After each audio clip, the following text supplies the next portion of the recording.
President Cyril Ramaphosa's State of the Nation address in June set out government's plans to double international tourist arrivals to 21 million by 2030. At the time, he said that this would be achieved through the renewal of the country's brand, introducing a world-class visa regime while focusing on key markets. One such key market is the North American region comprising the United States and Canada, where a delegation led by South African tourism just concluded a multi-city roadshow. Our U.S. correspondent Sherwin Bryce-Pease is standing by with one of the leaders of that delegation. Sherwin, over to you.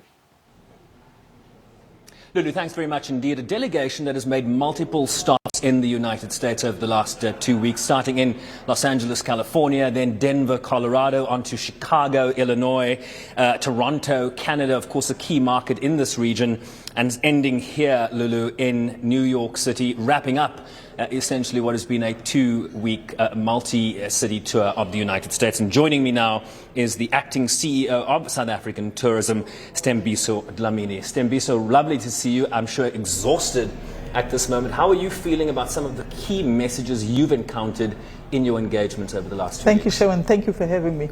It's been an interesting 2 weeks. I mean, we've, like you said, we've had a city-to-city tour. It almost felt like we are in a band. But anyway, so as a destination, you know that our president gave us a target from a tourism point of view to actually grow arrivals to 21 million. And essentially, that would contribute to the 2 million jobs that we've got to increase by 2030. So one of the things that came out, we met with our trade and media partners. They said to us, it's possible, but you've got to do certain things for us.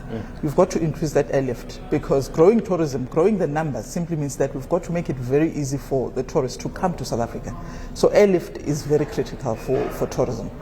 Of course, if you increase airlift or air capacity, you have to ensure that you've got the related infrastructure to support it. That's first.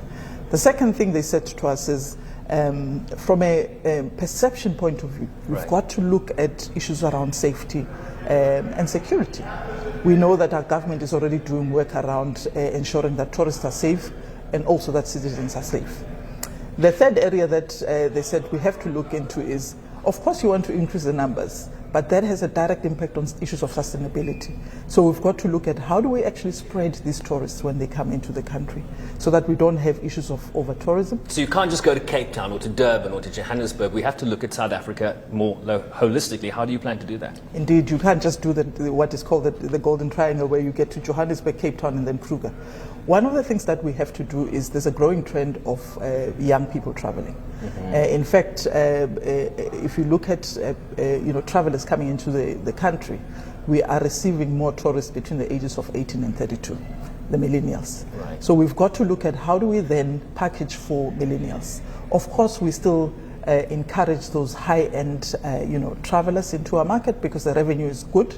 However, we want to diversify our product offering in South Africa to ensure that we can cater for all markets and all segments. So when you talk about sustainability, right, it's not just about numbers arriving, it's about what they do when they're there. Are these, in terms of the market in the United States, historically you have sort of older people that tend to travel on safaris and who have the capacity and the means to do that. When you talk about a millennial market, how do they contribute to the 2 million jobs you're seeking in its sustainable sense in terms of those arrivals? Sean, South Africa is quite special in the sense that we know that out of this market, people still want to see safari. We're known for our good offering in terms of safari. But we know out of this a roadshow that young people are traveling essentially for 3 key things. If you want to attract a young market like that, you've got to look at, are you sustainable as a destination? So they're quite interested in issues of the environment, how we treat the animals, the use of plastic and so forth and so on. The second thing is they want to live and work. So they can live anywhere. Remember that most of them are not committed, they don't have houses, so they can work and live anywhere in the world. The third area is they don't want just to be sitting in a bus. they want to live like locals. So they want to be immersed in the culture and the living of ordinary South Africans. So we believe that as South Africa, we do have that kind of offering. Of course, if they want safari, we still have 4-star, 3-star market in the safari category to cater for that young market. To a large extent, I imagine this was a listening tour, really engaging and understanding what it is people want you to do when you go back to South Africa. What is it, though, that you need from the government, right? Just the last couple of weeks, there have been rolling blackouts the last couple of months, gender-based violence protests on the street, questions around xenophobia on the streets of Johannesburg and other areas. Do those kinds of concerns factor into the engagement you have over here? Oh, absolutely. All those things that you've mentioned, Sherwin, goes a long way in impacting our brand. And we know that our government is at work trying to address most of these things, particularly safety and security. But let's just take load shedding, for example. Yeah. How does that impact what you're trying to achieve here? Look, if you look at issues of load shedding, it contributes directly to issues of sustainability. I mean, if you look at some of the things that we've been discussing with trade, is what is South Africa doing to look at alternative ways of energy? So issues around electricity and energy is at the center of sustainability, and us as a destination, we take those things seriously. And if you look at other areas in terms of sustainability, they've said to us, look, as South Africa, the use of plastic, you only actually recycle 9% of your plastic. So ecotourism, obviously, a big issue. It's becoming a very, very big issue.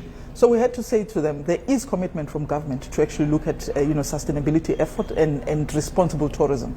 And these are some of the things that we really have to narrate and take out there and partner with stakeholders such as media to tell the South African story and what it is that we're doing in terms of sustainability. Are you satisfied with the changes we've seen in the last couple of months in terms of the visa regime in South Africa? I know there was a lot of conversation about unabridged birth certificates and arrivals with minors. That seems to be dealt with. Are you satisfied to the extent to which it's been handled? Oh, absolutely. I mean, we know for a fact that South Africa is one of those destinations for multi-generational travel. And I think the whole issue around the unabridged birth certificate would go a long way in terms of actually reigniting that market, for us. Family travel, school groups. So it's important. And these are segments that are important for the top 3 markets, which is U.S., Germany, and the UK. So for us, we welcome those kind of changes because they will go a long way in ensuring that we actually meet the target that has been set by the president. Part of your partnership with the delegation has been the Tourism Business Council, representing business interests in terms of the tourism sector in South Africa. How important has that collaboration been in terms of what you're trying to achieve here? In fact, we're doing this for the very first time. Right. Usually we engage stakeholders separately. And when this target was set, the 21 million and the 2 million jobs was set, we knew for a fact that we can't do, it's not business as usual. We can't continue doing the same things, over and over again and expect, different results. We knew that we had to actually now start, hunting as a pack, and that's what we're doing. And I think this would actually give our markets, that confidence that South Africa is open for business and South Africa is really serious in terms of growing tourism, from key markets. Pack mentality reminds me of wolves hunting in mountainous regions, that they always bring down their prey. So I certainly wish you well in terms of that analogy. You've taken this roadshow to other parts of the world. You've been to Central Europe, the United Kingdom. I know you've identified China, India, Australia and Nigeria as key markets. What difficulties do you imagine the Nigerian market will face a South African tourism board such as your own? Part of the President's State of the Nation address, he did mention that we've got to actually grow tourism from the continent. The continent, yeah. And Nigeria is one of the important markets for us in West Africa. One of the things that we know for a fact that we've got to deal with is the whole issue around capacity of processing of visa, which we know for a fact that the Minister of Home Affairs has announced that right. Capacity will be doubled in missions where visa application processes will be eased. So that's a key area that obviously we know that we need to unlock. The second issue is around the issue of airlift. We know for a fact that if we want to tap into that market, we need to increase airlift. Product is ready. When you say airlift, are you talking specifically about flights from source countries to destination? Yes, so it simply means we have to now open a route from South Africa into Nigeria, and as a destination, we've now set committees together to deal with airlift strategies, both in the key centers of our country to ensure that we increase capacity in those key markets that we've identified. For example, if you're saying, you've mentioned some of the markets, if we're saying top 7 markets are the ones that are going to contribute to the 21 million, we're not saying the rest are not important. They are important, but we're saying we're going to focus on the 7 to get the the step change that we want. One of the things that we've got to do is that airlift. For this market specifically, we now have United Airlines flying now in December from here to Cape Town. It's a direct line. So we don't want to keep it as a seasonal flight. We want it to be permanent. And for it to be permanent, there's a couple of things that we've got to do. We've got to make sure that our marketing is jacked up. We've got to make sure that our communication, we communicate out there.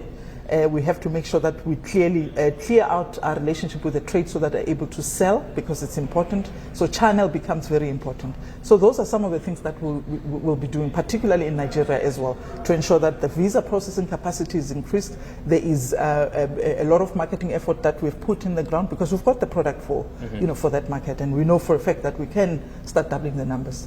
Final question, and it's going back to how we started this conversation. 21 million in the next 11 years? So you have to up, the current number is about 10.4 million. That's doubling in 10 years. Can you do it? Look, we're sitting at 10.5. Be honest, Stembisa. We're sitting at 10.5. I think we're a bold destination. Sure. We have it all. We believe that we have what people are looking for. And I think if we work as a collective, we'll be able to actually reach that target. If you're talking about, is it a South African tourism business only to actually ensure that we reach that? Absolutely not. We would not be able to do it. We need our trade partners, we need the private sector, we need government. So all of us, the entire ecosystem should work together. So that you can hunt like a wolf pack. Absolutely. Stembisa Dlamini, thank you very much indeed. Thank you for having me, The acting CEO of South African Tourism at the conclusion of their multi-city road trip here in the United States, taking them to a number of cities across this country, and of course talking about the sustainability of tourism so that it can impact job creation in South Africa. We talk about 21 million new arrivals in South Africa. What we also have to talk about is the 2 million jobs that will be created as a result of that. It's back to you. Thank you, Sherwin. That is our U.S. correspondent, Sherwin Bryce-Pease, joining us there live.